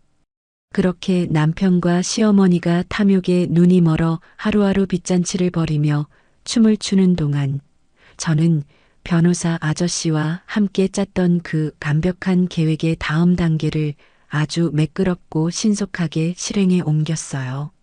남편이 주말을 맞아 거실 소파에 대자로 뻗어 늘어지게 코를 골며 낮잠을 자는 틈을 타서 저는 몰래 아파트 지하 주차장으로 발걸음을 죽여 내려갔죠. 남편 차의 조수석 문을 조심스럽게 열자 역겨운 남자 스키냥과 낯선 여자의 짙은 향수 냄새가 뒤섞여 코를 찌르더라고요. 저는 숨을 꾹 참고 변호사 아저씨의 그 가짜 20억 상속 메모지를 조수석 앞 글로브 박스 틈새에 반쯤 삐죽하게 튀어나오도록 아주 교묘하고 자연스럽게 끼워 넣고 흘려두었어요. 제 치밀한 예상은 단 1mm의 오차도 없이 아주 완벽하게 맞아떨어졌고 며칠 뒤 남편 몰래 조수석에 올라타 콧노래를 부르며 립스틱을 덧바르던 띠동갑 상간녀는 그 삐져나온 메모지를 참지 못하고 쏙 빼서 훔쳐보고 말았어요. 가짜 상속 메모지를 제 두 눈으로 직접 확인하고 남편이 곧 20억을 물려받을 거라 완벽하게 속아 넘어간 상간녀는 그날부터 남편의 혼을 쏙 빼놓으며 본격적으로 돈을 요구하며 달달 볶아대기 시작했습니다. 매일 밤 방문을 걸어 잠그고 남편 차에 몰래 심어둔 녹음기를 통해 블랙박스 음성을 실시간으로 확인해 보니 그 내용이 아주 가관도 아니었어요. 상간녀는 코맹맹이 소리를 잔뜩 내며 어차피 2달 뒤면 20억 생기는데 나 이깟 명품 가방 하나 시원하게 못 사주냐며 남편의 알량한 자존심을 교묘하게 긁어댔죠. 심지어 자기 친구들 앞에서 늙은 유부남 만난다고 기죽기 싫다며 덜컥 수천만 원짜리 외제차 계약서까지 남편 코앞에 들이밀며 협박 반 애교 반으로 돈을 무자비하게 뜯어내고 있었어요. 20억이라는 달콤한 허상과 새파랗게 어린 상간녀의 얄팍한 애교에 완전히 눈과 귀가 멀어버린 남편은 그 어린 년을 놓치기 싫어서 자기가 끌어다 쓸 수 있는 마지막 사채비까지 영혼까지 탈탈 털어 백화점으로 달려가 바치며 지옥의 구렁텅이로 기꺼이 다이빙을 하더라고요. 남편은 땀을 뻘뻘 흘리며 운전대를 잡고 대부업체 직원에게 전화를 걸어 이자가 얼마든 상관없으니 당장 돈부터 입금하라고 소리를 지르는 그 음성을 들으며 저는 소름 끼치는 통쾌함에 어깨를 부들부들 떨었어요. 결국 한 달도 채 되지 않아 남편이 도박 빚의 이자를 돌려막고 상간녀에게 외제차와 명품을 사다 바친 사채 빚에 시어머니가 다단계 최고 직급에 오르겠다며 미친 듯이 쏟아부은 빚을 모두 합치니 그 두 모자가 죽었다 깨어나도 절대 갚을 수 없는 어마어마한 금액인 15억 원을 가뿐하게 돌파해 버렸어요. 그 숫자를 제 눈으로 직접 확인하는 순간 저는 숨막히는 지옥 같았던 3일장 내내 가슴을 치며 억눌러 왔던 뜨거운 피눈물이 드디어 시원하고 차가운 사이다로 바뀌어 제 식도를 타고 짜릿하게 넘어가는 것을 느꼈죠. 그들이 산더미처럼 쌓인 빚더미 위에서 시한부 축배를 들며 해벌쭉 웃고 있는 동안 저는 변호사 아저씨의 사무실을 제 집 드나들듯 매일같이 오가며 완벽한 사냥을 준비했어요. 남편을 사회적으로 완벽하게 매장시킬 이혼 소장과 상간녀의 인생을 밑바닥까지 짓밟아버릴 위자료 청구 소송 서류, 그리고 남편 명의로 된 쥐꼬리만한 전세 보장금과 월급 통장마저 단 한 푼도 빼돌리지 못하도록 꽁꽁 묶어버리는 재산, 가압류 서류까지 한치의 오차도 없이 아주 견고하고 완벽하게 완성해냈습니다. 책상 위에 수북하게 쌓인 고소장 다발에 아저씨가 힘차게 도장을 쾅쾅 찍어 누르실 때마다 제 멍들었던 가슴 속 채증이 확 뚫리는 기분이었죠. 모든 법적 준비를 끝마치고 돌아온 어느 날 저녁이었어요.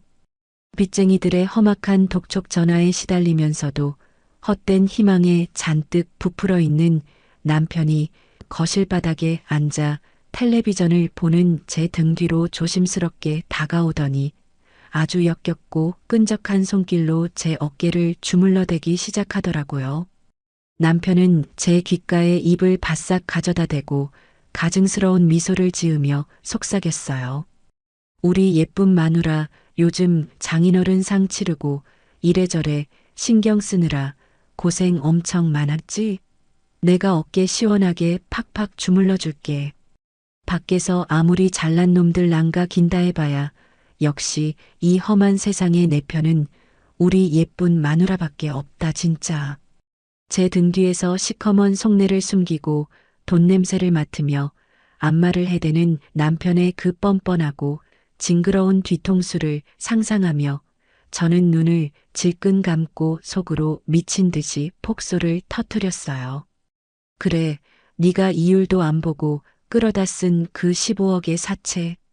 빚더미가 산사태처럼 무너져 내려 네 숨통을 완전히 끊어버릴 날이 이제 정말 며칠 남지 않았다며 입술을 하얗게 질리도록 꽉 깨물고 웃음을 참아내느라 온몸이 덜덜 떨릴 지경이었죠.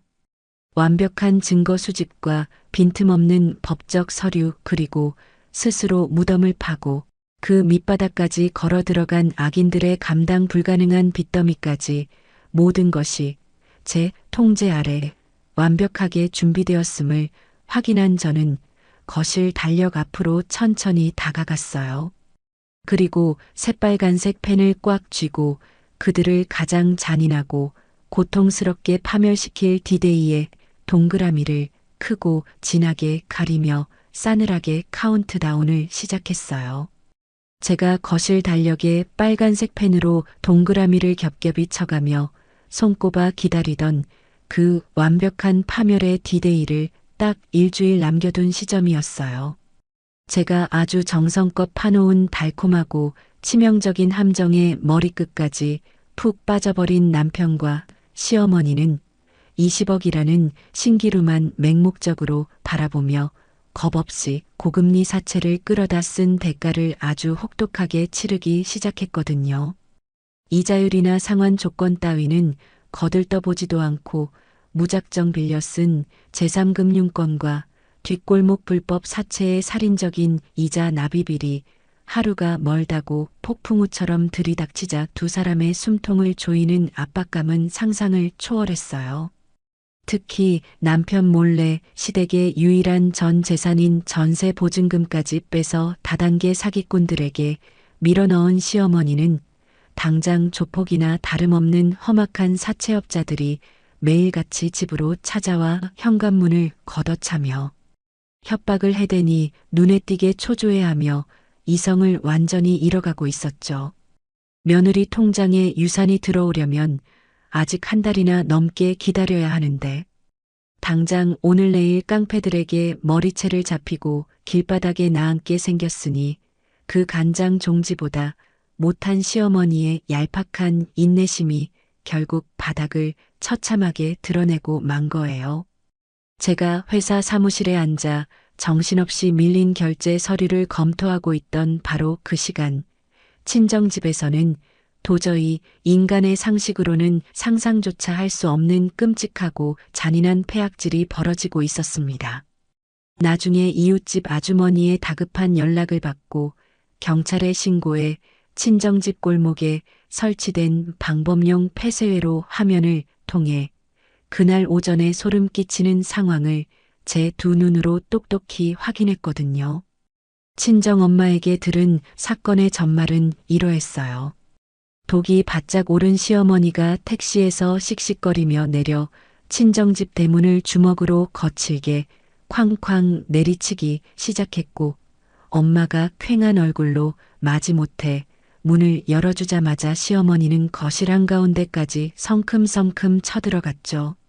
시어머니는 눈을 부라리며 다짜고짜 거실 장식장 위에 조심스럽게 올려둔 아빠의 유품과 도자기들을 손으로 거칠게 쓸어 바닥으로 산산조각을 내더니 바들바들 떠는 엄마의 어깨를 밀치며 악을 썼어요.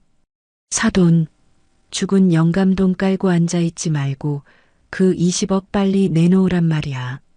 돈에 완전히 미쳐버린 시어머니는 입에 개거품을 물고 당장 유산 상속 서류에 도장을 찍으라며 엄마의 멱살까지 거칠게 틀어지고 이리저리 무자비하게 흔들어댔어요. 안 그래도 사랑하는 남편을 잃은 충격에 심신이 완전히 무너져 내린 엄마는 시어머니의 그 짐승 같은 폐악질을 견디지 못하고 거친 숨을 헐떡이더니 가슴을 쥐어뜯으며 그 자리에서 쿵 하고 바닥으로 고꾸라지셨어요. 엄마가 과호흡으로 얼굴이 하얗게 질려 차가운 거실 바닥에서 발작을 일으키는데도 시어머니는 쉬어하지 말라며 발로 엄마의 허벅지를 툭툭 치다가 동네 사람들이 비명소리를 듣고 웅성거리며 몰려오자 그제야 뱀처럼 슬그머니 꽃무늬를 빼고 도망을 쳤더라고요. 이웃집 아주머니가 구급차를 불러 엄마를 응급실로 모시고 가셨다는 전화를 받고 저는 손에 들고 있던 결제 서류를 허공에 내팽개친 채 미친 사람처럼 회사 밖으로 뛰쳐나갔어요. 택시 안에서 입술을 하얗게 질리도록 깨물며 제발 우리 엄마 잘못되지 않게 해달라고 손톱이 손바닥을 파고들 정도로 꽉 쥐고 빌고 또 빌었죠. 병원 응급실 자동문을 거칠게 열고 뛰어들어가 산소호흡기를 입에 매달고 파리하게 의식을 잃고 누워있는 엄마의 모습을 마주하는 순간 저는 이성의 끈이 툭 하고 끊어지는 소리를 제 머릿속에서 아주 선명하고 날카롭게 들었어요. 핏기가 하나도 없는 엄마의 차가운 손을 부여잡고 뜨거운 눈물을 뚝뚝 흘리던 저는 주머니에서 핸드폰을 꺼내 들어 곧장 남편의 번호를 꾹꾹 눌렀어요. 신호음이 채 2번 울리기도 전에 전화를 받은 남편을 향해 저는 피를 토하는 심정으로 비명을 질렀어요. 야, 너희 엄마는 우리 엄마한테 찾아가서 무슨 짓을 했길래 우리 엄마가 응급실에서 숨도 못 쉬고 누워 있는 거야. 제가 목이 찢어지라 울부짖으며 소리쳤지만 수화기 너머로 들려오는 남편의 목소리에는 일말의 당황함이나 미안함 따위는 눈꼽만큼도 묻어있지 않았어요. 오히려 남편은 아주 귀찮다는 듯이 코웃음을 치며 적반하장으로 저를 가르치려 들더라고요. 야, 우리 엄마가 틀린 말 했냐? 당장 사채 이자 막느라 피가 마르는데 장모님이 이미 돈 받아놓고 우리한테 안 주는 거 아니야? 그깟 유산 정리 조금 빨리 해주시면 어디 가뒀나? 나 지금 밥 먹고 있으니까 이따가 다시 해. 자신의 엄마가 벌인 끔찍한 살인 미수나 다름없는 짓거리를 두고 유난을 떤다며 쩝쩝거리는 소리와 함께 뻔뻔하게 전화를 뚝 끊어버리는 남편의 태도에 저는 핸드폰을 쥔 손을 꽉 쥐었어요. 그런데 그 끓어오르는 분노가 채 가시기도 전에 징징거리는 진동 소리와 함께 핸드폰 화면에 문자 메시지 하나가 도착했어요. 발신 번호는 제가 이미 흥신소를 통해 블랙박스와 함께 확보해 두었던 띠동갑 상간녀의 번호였죠. 화면을 켜서 문자를 확인하는 순간 저는 기가 막혀서 헛웃음조차 나오지 않더라고요. 돈도 안 주면서 우리 오빠 발목 잡고 질척거리지 말고 빨리 꺼져, 아줌마. 새파랗게 어린 상간녀 주제에 본처인 저에게 이렇게 당돌하고 천박한 도발 문자를 보냈다는 건 남편이 평소에 저를 얼마나 하찮고 우습게 취급하며 그 여자 앞에서 씹어댔는지를 뼈저리게 증명하는 꼴이었거든요. 우리 아빠의 목숨값을 미끼로 명품 가방을 두르고 외제차를 타고 다니는 그 기생충 같은 년이 감히 제게 꺼지라고 비웃으며 조롱을 하다니요. 응급실 밖 차가운 복도 의자에 털썩 주저앉아 저는 두 손으로 얼굴을 감싸 쥐고 몸을 둥글게 만 채로 짐승처럼 숨죽여 오열했어요. 이 악마 같은 집구석의 밑바닥을 도대체 어디까지 확인해야 이 지독한 지옥이 끝날지 도무지 가늠조차 할 수 없었거든요.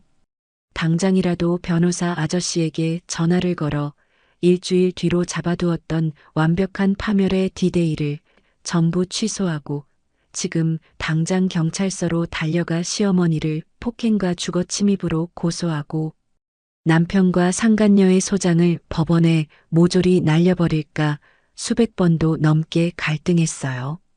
저들을 완벽하게 속여서 감당 불가능한 빚더미에 생매장해버리겠다는 제 치밀한 복수국 때문에 아무것도 모르는 우리 불쌍한 엄마가 이런 끔찍한 봉변을 당하신 것 같아 가슴을 날카로운 톱으로 번갈아 가며 후벼 파는 듯한 죄책감이 물밀듯이 밀려왔죠. 엄마의 건강과 안전이 그 무엇보다 최우선인데 제가 괜한 복수심에 눈이 멀어 엄마를 더 큰 위험에 빠뜨리는 건 아닐까 두려워지며 하루라도 빨리 이 더러운 진흙탕에서 발을 빼고 당장 합법적인 소송부터 시작해야겠다는 쪽으로 제 마음이 급격하게 기우는 찰나였어요. 그때 의사 선생님이 저를 다급하게 부르는 소리에 상념을 떨치고 다시 응급실 커튼 안으로 미친 듯이 뛰어들어갔어요. 다행히 산소호흡기를 떼고 창백한 입술을 달싹이던 엄마가 아주 힘겹게 눈을 뜨고 저를 찾고 계셨거든요.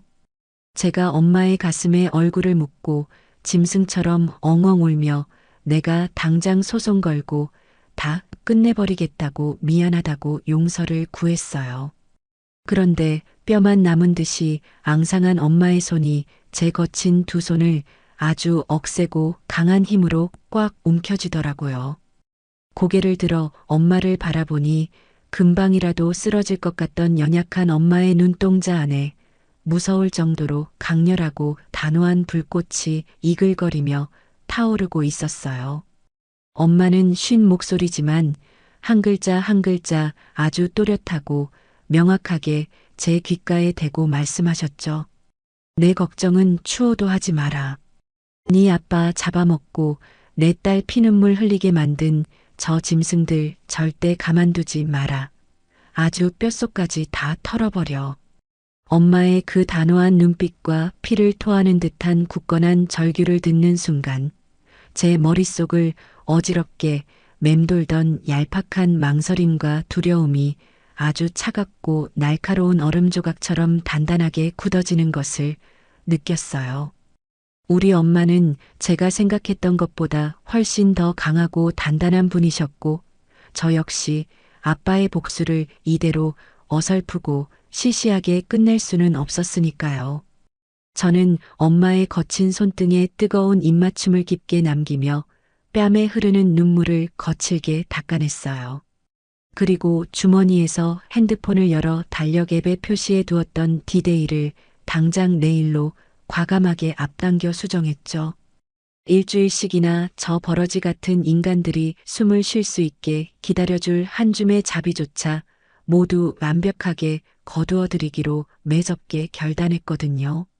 남편과 시어머니 그리고 상간녀까지 그들이 가장 행복하고 돈방석에 앉았다고 믿는 완벽한 순간에 그들의 정수리에 가장 거대하고 무거운 쇠망치를 사정없이 내려찍어 뼈도 추리지 못하게 만들어버릴 무자비한 확인 사살의 무대를 당장 세팅하기 시작했어요. 밤새 응급실 병상을 지키며 뜬 눈으로 밤을 새운 저는 동이 트자마자 곧바로 의사 선생님을 찾아가 엄마의 퇴원 수속을 밟았어요. 남편과 시어머니라는 악마들이 죽었다 깨어나도 절대 찾아낼 수 없는 곳으로 엄마를 숨기는 게 가장 첫 번째로 해야 할 일이었거든요. 저는 서울 외곽에 위치한 보안이 아주 철저하고 사설 경호원들이 24시간 내내 상주하는 최고급 레지던스를 제 이름으로 단기 계약했어요. 창백하게 질린 엄마를 제 차 조수석에 조심스럽게 태우고 그 안전하고 쾌적한 레지던스로 모셔다 드린 뒤 냉장고에 간단한 식재료를 가득 채워넣고서야 저는 비로소 차갑게 식어있던 심장을 다시 뜨겁게 예열하며 완벽한 파멸의 디데이를 시작할 준비를 마쳤죠. 다음 날 아침 햇살이 밝아오고 남편이 출근하고 현관문이 닫히는 소리를 신호탄 삼아 저는 아주 차갑고 기계적인 손놀림으로 제 노트북 전원을 켜고 그동안 차곡차곡 모아두었던 핵폭탄급 증거 자료들을 마우스 클릭 한 번으로 세상에 널리 퍼뜨리기 시작했어요. 미리 심부름 센터를 통해 섭외해둔 전문가의 도움을 받아 남편 회사의 사내 인트라넷 익명 게시판과 1층 로비에 있는 대형 스크린 시스템에 남편의 더럽고 추잡한 실체를 모조리 도배해버렸거든요. 화면에는 남편이 그동안 회사 근무 시간에 불법 스포츠 도박 사이트에 접속해 수천만 원의 판돈을 걸고 베팅을 하던 접속 기록과 띠동갑 연하상간녀의 허리를 감싸 안고 대낮부터 모텔을 뻔질나게 들락거리던 고화질 사진들이 아주 선명하게 대문짝만한 크기로 걸렸어요. 남편이 출근 카드를 찍고 사무실에 들어서자마자 수백 명의 직원들이 벌레를 보듯 수군거렸고 분노한 인사팀장이 직접 달려와 남편의 뒷덜미를 낚아채듯 끌고 가 당장 짐 싸서 나가라며 사실상 치욕스러운 해고를 통보해버렸죠. 평생을 대기업 과장이라는 알량한 타이틀 하나로 제 앞에서 스스럼 없이 빳빳하게 고개를 쳐들고 거드름을 피우던 남편은 하루아침에 동료들의 손가락질을 받으며 종이박스 하나를 달랑 안고 길거리로 비참하게 내동댕이 쳐졌어요. 남편이 직장에서 인간 쓰레기로 완벽하게 낙인 찍혀 쫓겨나고 있던 바로 그 눈부신 오전 시간에 저는 새파랗게 어린 상간녀의 숨통마저 자비 없이 콱 끊어버렸어요. 상간녀가 매일같이 출근하는 직장 대표실과 그녀의 부모님이 살고 계신 시골 본가로 상간녀 위자료 청구 소장과 함께 아주 두툼하고 묵직한 내용 증명 우편물을 퀵서비스로 동시에 싸버렸거든요. 그 봉투 안에는 단순히 불륜을 저질렀다는 사실만 적힌 게 아니라 남편이 몇십억 상속자는커녕 악질적인 사채업자들에게 쫓기고 있는 15억 원짜리 구제불능 빚쟁이라는 사실을 낱낱이 증명하는 부채 증명서와 살벌한 이자 독촉장 복사본을 아주 친절하게 동봉해 두었어요. 점심시간 무렵 제 핸드폰과 연결해둔 남편 차의 블랙박스 앱을 통해 실시간으로 들려오는 오디오는 그야말로 환상적인 한편의 희극이었어요. 빚쟁이인 걸 들킨 남편이 덜덜 떨며 상간녀의 오피스텔 지하 주차장으로 찾아가 매달리자 상간녀는 남편의 뺨을 아주 찰지게 후려갈기더라고요. 곧이어 상간녀의 앙칼진 쌍욕과 저주가 주차장이 떠나가라 쩌렁쩌렁 울려 퍼졌어요. 너같이 늙고 돈 없는 빚쟁이 새끼한테 속아서 내 청춘을 날렸다며 남편이 사준 명품 가방을 남편 얼굴에 사정없이 집어던지고는 침을 뱉고 도망쳐버리는 그 경쾌한 발소리를 들으며 저는 마시던 커피를 내려놓고 소리내어 호탕하게 웃어젖혔답니다. 하지만 남편이 바보가 아닌 이상 자기 직장과 상간녀에게 동시에 핵폭탄이 떨어진 이 끔찍한 상황을 누가 만들었는지 짐작하지 못할 리가 없었죠. 오후가 되자마자 제 핸드폰이 미친 듯이 울려대기 시작했어요. 발신자는 당연히 눈이 뒤집힌 남편이었고 부재중 전화가 순식간에 100통을 넘어가더라고요. 카카오톡에는 남편이 이성을 잃고 쏟아낸 저주와 쌍욕이 폭포수처럼 밀려들었어요. 야, 너 지금 어디야? 회사 게시판이랑 그 사람한테 우편물 보낸 거 너지? 네가 다 꾸민 짓이지? 당장 전화 안 받아. 저는 핸드폰 화면에 떠오르는 남편의 발악을 보며 입꼬리를 비스듬히 올려 비웃어주고는 그대로 핸드폰 전원을 툭 꺼버렸어요. 자기가 저지른 더러운 짓거리가 세상에 까발려졌는데도 아직까지 정신을 못 차리고 저에게 화를 내는 꼴을 보니 오늘 저녁 식당에서 저 인간의 숨통을 영원히 끊어버리겠다는 제 결심이 더욱 단단하고 날카롭게 벼려지더라고요. 그리고 마침내 해가 지고 붉은 노을이 깔리는 저녁 시간은 제가 가장 기다려온 시어머니의 생신 파티가 열리는 대망의 하이라이트였어요. 시어머니는 아주 으리으리한 최고급 한정식 집의 가장 큰 VIP룸을 통째로 빌려 시댁 친척들을 모조리 불러 모았더라고요. 저는 아빠 장례식 이후로 줄곧 입고 다니던 우중충하고 칙칙한 무채색 옷들을 전부 쓰레기통에 시원하게 처박아 버리고 제 옷장에서 가장 화려하고 비싼 붉은색 실크 원피스를 꺼내 입었어요. 거울 앞에 당당하게 서서 입술에 새빨간 립스틱을 아주 진하고 도발적으로 덧바르고 높은 굽의 구두를 또각거리며 그 화려한 한정식 집 안으로 나 홀로 위풍당당하게 걸어 들어갔죠. 제가 룸문을 활짝 열고 들어가자 음식 냄새와 축배를 드는 건배 소리가 가득하던 방 안의 시선이 일제히 저에게 꽂혔어요. 상석에 앉아 친척들 앞에서 가짜 유산 얘기로 침을 튀기며 세상에서 제일 잘난 사모님인 척 허세를 부리던 시어머니가 저를 향해 활짝 웃어 보이려던 찰나였죠.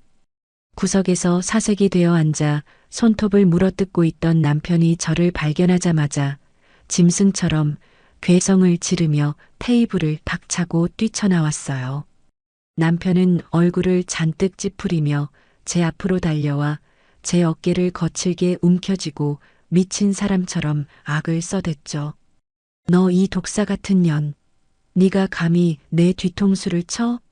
회사 게시판에 그딴 거 올리고 우편물 보낸 거 너 맞지? 친척들이 남편의 갑작스러운 난동에 기겁을 하며 웅성거리기 시작했고 시어머니는 무슨 소리냐며 당황해서 엉덩이를 들썩이셨어요.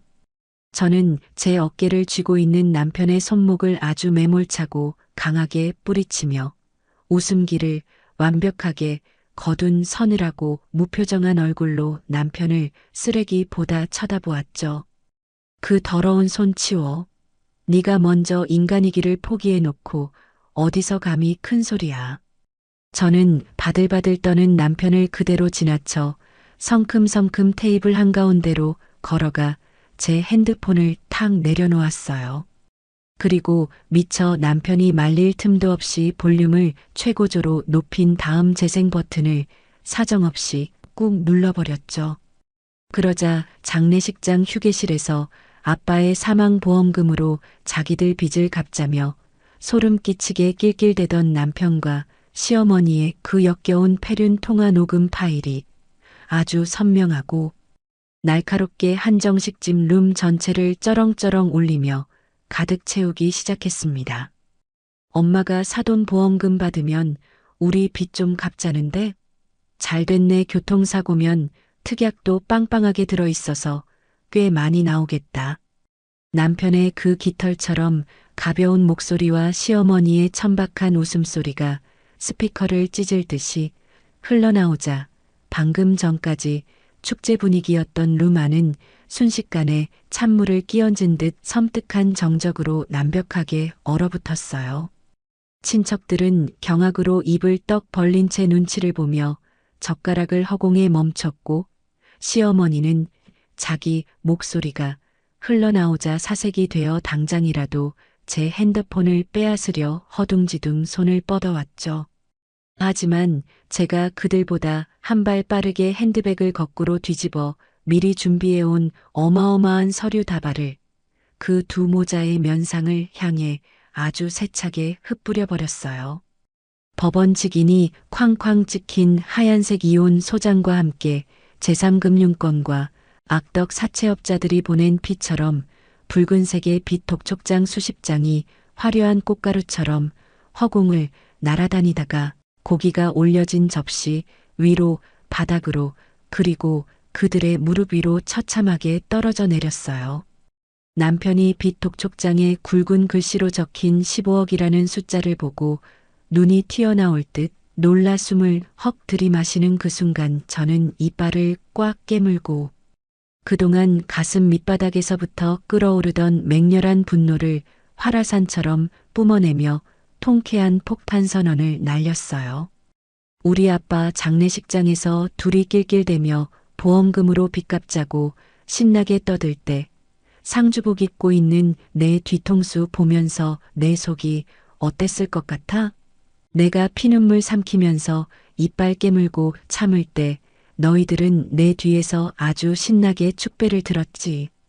저는 다리가 풀려 주저앉으려는 남편의 멱살을 쥐어잡고 똑바로 눈을 맞추며 도끼를 품고 소리쳤어요. 20억 아주 달콤한 꿈이었지? 우리 아빠 목숨값인 사망보험금, 너희 같은 인면수심 버러지들한테 단 1원 한 푼도 줄 생각 없어. 너희들이 20억 들어온다고 굳게 믿고 미친 듯이 끌어다 쓴 그 15억 원짜리 사채 빚, 평생 뼈 빠지게 이자 갚으면서 길바닥에서 짐승처럼 뒹굴며 속죄하면서 살아. 제 섯을 퍼런 일갈에 시어머니는 뒷목을 뻣뻣하게 잡고 억소리를 내며 그 자리에 털썩 주저앉아 거품을 물기 직전이었고 남편은 바들바들 떨며 바닥에 흩어진 자기 빚 독촉장들을 주워 모으느라 바닥을 박박 기어다니고 있었어요. 15억이라는 감당 못할 사채 빚이 자기 앞으로 고스란히 남았다는 현실을 깨닫고는 짐승처럼 울부짖기 시작하더라고요. 저는 그 꼴을 비웃으며 당황해서 웅성거리는 시댁 친척들을 향해 고개를 빳빳하게 들고 아주 크고 단호한 목소리로 사이다 경고를 쐐기 박듯 남겼어요. 여기 계신 어르신들도 똑똑히 들으세요. 돈에 미쳐서 장인어른 장례 치를 때 불륜녀랑 파티하고 사돈어른 쓰러지게 만든 저런 인면수심 짐승들은 고쳐 쓰는 게 아닙니다. 앞으로 저 인간들한테 동정심으로라도 10원 한 푼 도와주셨다가는 같이 사채업자들한테 엮여서 지방 거덜 날 테니까 알아서들 처신하세요. 친척들은 제 무시무시한 경고에 기겁을 하며 자기들도 사채 빚에 엮일까봐 슬금슬금 시어머니와 남편을 피하며 뒷걸음질을 치기 시작했어요. 저는 완벽한 페어가 되어버린 한정식집 룸 한가운데 우뚝 서서 사색이 되어 바닥을 뒹구는 두 모자를 아주 하찮은 벌레 보듯 차갑게 한번 내려다보았죠. 그리고는 구두를 또각거리며 그 누구보다 당당하고 우아하게 뒤도 돌아보지 않고 식당 문을 빠져나왔어요. 밤하늘에 떠있는 차가운 달빛을 올려다보며 저는 가슴 깊은 곳에서부터 벅차오르는 통쾌한 자유와 희열에 그 어느 때보다 환하고 아름답게 미소를 지었답니다. 제가 그 화려한 한정식 집의 무거운 문을 박차고 빠져나온 직후부터 제가 치밀하게 예고하고 덫을 놓았던 그 완벽하고 처참한 파멸의 시나리오가 아주 기가 막히게 현실로 나타나기 시작하더라고요. 하루아침에 대기업에서 치욕스럽게 쫓겨나 수입이 완벽하게 끊겨버린 남편이 눈덩이처럼 불어나는 그 살인적인 이자를 단 하루라도 막아낼 턱이 없었죠. 연체가 시작된 지 단 며칠 만에 온몸에 험악한 문신을 휘감고 야구 방망이를 든 조폭 수준의 살벌한 빚쟁이들이 남편과 시어머니가 숨어있는 시댁으로 매일같이 쳐들어가 집안을 아주 쑥대밭으로 만들어버리기 시작했어요. 현관문을 무자비한 구둣발로 박살내고 쳐들어간 사채업자들이 거실에 커다란 텔레비전과 시어머니가 애지중지하던 가구들을 전부 산산조각 때려 부수며 당장 돈 내놓으라고 고래고래 악을 쓰는 그 생지옥 같은 아수라장이 매일 밤낮을 가리지 않고 펼쳐졌어요. 겁에 질린 남편은 방구석에 쥐새끼처럼 웅크리고 앉아 벌벌 떨었고 시어머니는 사채업자들의 바지 가랑이를 붙잡고 한 번만 살려달라며 눈물 콧물을 질질 흘리며 애원하는 비참한 신세로 전락하고 말았답니다. 결국 시어머니가 다단계 사기꾼들에게 돈을 더 쏟아붓느라 담보로 잡혔던 시댁에 남은 전세 보증금마저 독이 오른 사채업자들이 모조리 압류해서 흔적도 없이 공중으로 빼앗아 가버렸어요. 평생을 남들 앞에서 고상하고 교양 넘치는 척 사모님 행세를 하며 며느리인 저를 벌레 보듯 쥐잡듯이 잡던 시어머니와 대기업 명함 하나만 달랑 믿고 불륜까지 저지르던 뻔뻔한 남편은 하루아침에 낡고 찌그러진 짐가방 하나만 달랑 들고 매서운 칼바람이 몰아치는 차가운 길거리로 아주 비참하게 내동댕이 쳐지고 말았죠. 당장 오늘 밤 매서운 길바닥에서 얼어 죽게 생긴 시어머니는 그제야 눈물 콧물을 다 쏟으며 제가 있는 친정집 골목으로 미친 듯이 달려왔습니다. 시어머니는 굳게 닫힌 대문 앞에서 무릎을 꿇고 두 손이 발이 되도록 싹싹 빌며 며느리 얼굴 한 번만 제발 보게 해달라고 짐승처럼 악을 써댔어요. 하지만 저는 이미 저 밑바닥 인간들이 그런 뻔뻔한 진상짓을 벌일 것을 단 1mm의 오차도 없이 완벽하게 예상하고 사설 경호원들을 고용해 친정집 앞을 철통같이 막아두었거든요. 건장한 체격의 경호원들이 울고불고 매달리며 바닥에 드러눕는 시어머니의 양팔을 우악스럽게 붙잡아 골목 밖으로 마치 냄새나는 쓰레기 짐짝을 던지듯이 아주 무자비하게 내던져 버렸어요. 차가운 아스팔트 바닥에 나뒹굴며 아이고 내 팔자야 하고 목 놓아 통곡하던 시어머니의 눈앞에 빚쟁이들을 피해 이리저리 도망다니다가 꼴이 말이 아니게 헝클어진 거짓꼴에 남편이 절망적인 얼굴로 절뚝거리며 나타났어요. 서로를 발견한 두 모자는 서로를 향해 뾰족한 이빨을 드러내고 악을 쓰며 맹렬하게 달려들기 시작하더라고요. 남편이 자신의 엄마를 향해 삿대질을 하며 소리쳤어요. 엄마가 옆에서 상속받는다고 부추기지만 않았어도 내가 이자율 비싼 사채까지는 안 썼어. 엄마가 내 인생 책임져. 그러자 시어머니 역시 지지 않고 아들에게 발악을 했어요. 이 천하의 몹쓸 불효자놈아. 네가 그 어린 여우 같은 년한테 홀려서 분수에도 안 맞는 외제차 사주고 명품 가방 사주느라 빚쟁이 된 걸 왜 애미 탓을 해? 네가 발정나서 내 남은 노후 인생까지 다 망쳐놨어. 두 모자는 길바닥 한가운데서 서로 얼굴에 침을 튀겨가며 세상에서 가장 더러운 쌍욕을 퍼붓더니 급기야 서로의 머리채를 꽉 틀어쥐고 더러운 흙바닥을 구르며 개싸움을 벌이기 시작했어요. 자식을 잡아먹으려는 애미와 그런 어미를 원망하며 주먹질을 하는 자식이 뒤엉켜 짐승처럼 물어뜯는 그 최악의 결말을 멀리서 지켜보던 흥신소 직원이 저에게 아주 고화질의 동영상으로 전부 찍어서 전송해 주었거든요. 저는 따뜻한 커피를 마시며 그 처참하고 통쾌한 영상을 몇 번이나 돌려보면서 가슴속에 딱딱하게 맺혀있던 10년 묵은 채증이 완벽하게 씻겨 내려가는 아주 짜릿하고 서늘한 카타르시스를 온몸으로 느꼈답니다. 그 시각 20억 부자 사모님이 될 거라며 김칫국을 아주 시원하게 들이마시며 남편의 고열을 빨아먹던 띠동갑 연하 상간녀 역시 제가 아주 정성껏 준비한 무자비한 철퇴를 피하지 못하고 완벽하게 박살이 나버렸어요. 제가 날린 상간녀 위자료 청구 소장과 역겨운 불륜 증거들이 상간녀의 직장 대표실로 배달되자마자 평소 그녀의 사치를 시기하던 동료들 사이에서 더러운 소문이 걷잡을 수 없어 퍼져나갔거든요. 유부남한테 꼬리쳐서 사채 빚으로 외제차를 뽑은 악질적인 꽃뱀이라는 꼬리표가 아주 선명하고 지독하게 붙어버렸고 결국 회사에서 대놓고 벌레 취급을 받으며 매장당하다시피 쫓겨나고 말았죠.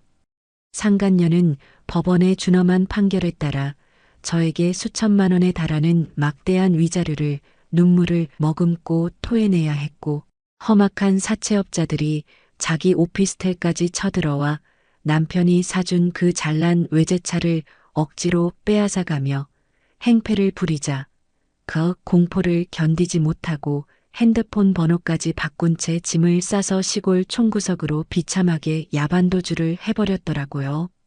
변호사 아저씨의 그 날카롭고 빈틈없는 완벽한 조력 덕분에 저의 이혼 소송은 그야말로 식은 죽 먹기보다 쉬운 일방적인 압승으로 통쾌하게 끝이 났어요. 재판장님 앞에서 남편의 파렴치한 불륜과 도박의 증거들 그리고 시댁이 우리 친정엄마에게 불인 살인 미수나 다름없는 패악질을 낱낱이 꺼내어 증명해냈고 저는 합법적으로 완벽하게 승소 판결의 망치를 두드려냈거든요. 남편이 회사에서 개처럼 쫓겨나며 받은 그 쥐꼬리만한 남은 퇴직금마저 제가 위자료 명목으로 가압류를 걸어버려서 남편의 통장에 단 10원 한 푼도 남기지 않고 싹 다 박박 긁어와 버렸죠. 합법적으로 팬티 한 장 안 남기고 완벽하게 다 털어주겠다던 변호사 아저씨의 호언장담이 아주 기가 막히게 현실로 이루어졌고 남편과 시어머니는 이제 평생을 험악한 사채업자들에게 쫓겨다니며 15억 원의 원금은커녕 이자만 갚느라 길바닥에서 피눈물을 흘리는 구제불능의 짐승으로 살아가게 되었어요. 그렇게 악마 같은 쓰레기들을 제 빛나는 인생에서 완벽하게 분리수거해버리고 난 뒤 저는 비로소 진정한 제 삶의 주도권을 되찾기 시작했어요. 우리 아빠가 당신의 목숨과 맞바꿔 남겨주신 5억 원의 소중한 비밀 자금과 두둑한 사망보험금을 모두 합쳐서 우리 엄마와 함께 평생 돈 걱정 없이 편안하게 살 수 있는 아주 크고 아름다운 집을 장만했거든요. 넓은 거실의 통창으로 따스한 아침 햇살이 한가득 쏟아져 들어오고 엄마가 좋아하는 예쁜 꽃을 마음껏 가꿀 수 있는 넓은 테라스가 있는 그 집에서 엄마의 건강도 하루가 다르게 눈에 띄게 좋아지셨어요.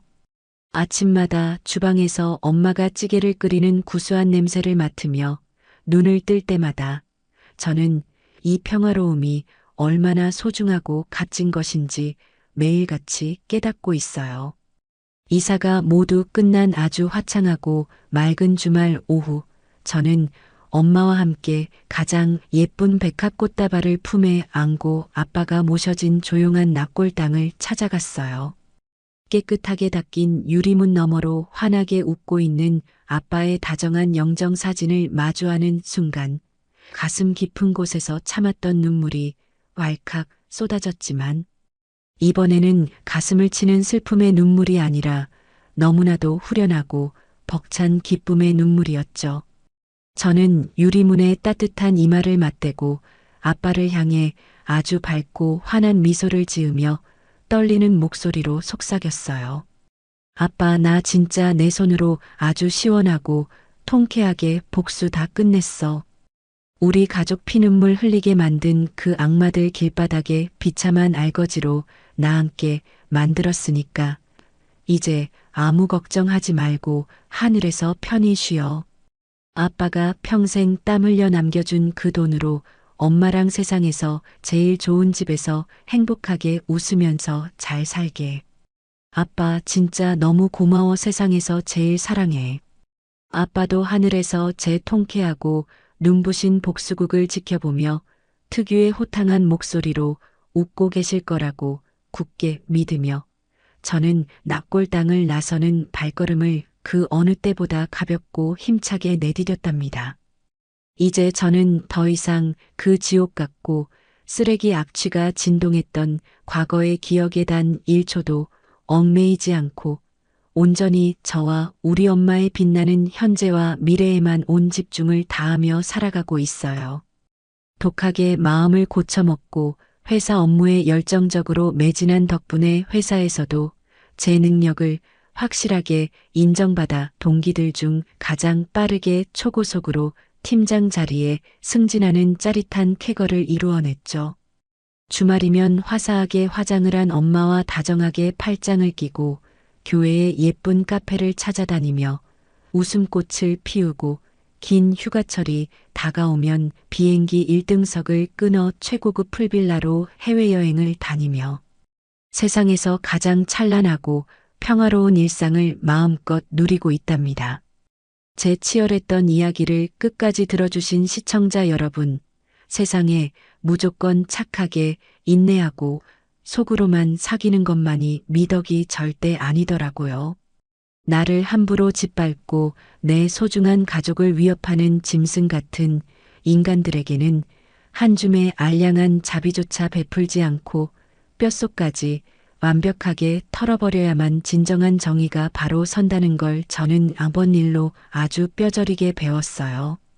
여러분도 누군가 여러분의 삶을 진흙탕으로 끌어내리려 한다면 절대 눈물만 흘리며 당하고 살지 마세요.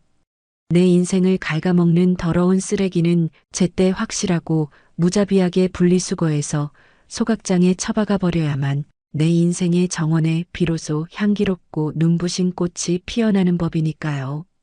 제 통쾌한 복수국이 여러분의 꽉 막힌 가슴을 조금이라도 시원하게 뚫어드렸기를 바라며 저의 길고 치열했던 이야기를 이만 마칠게요.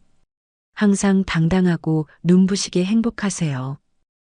네, 지금까지 돈에 눈이 멀어 인면수심의 밑바닥을 보여준 시댁 식구들과 상간녀를 아주 치밀하고 통쾌하게 응징하신 사연자님의 이야기를 만나보았습니다. 사랑하는 아버지를 황망하게 떠나보낸 슬픔을 채 추스를 새도 없이 곁에서 가장 큰 위로가 되어야 할 남편이 오히려 아빠의 목숨값을 노리고 불륜녀와 축배를 들었다는 사실에 얼마나 억장이 무너지고 피눈물이 나셨을까요? 하지만 그 끔찍한 절망의 끝에서 무너지지 않고 아버지가 남겨주신 크나큰 사랑을 원동력 삼아 완벽하게 스스로의 삶과 어머님을 지켜낸 사연자님의 강인한 결단력에 뜨거운 박수를 보냅니다. 탐욕에 눈이 멀어 스스로 무덤을 파고 지옥불로 걸어 들어간 악인들의 비참한 최후를 보니 제 속이 다 뻥 뚫리고 10년 묵은 체증이 씻겨내려가는 기분입니다. 벼랑 끝에서 당당하게 홀로 서기에 성공하신 만큼 이제는 아픈 상처 모두 훌훌 털어버리시길 바랍니다.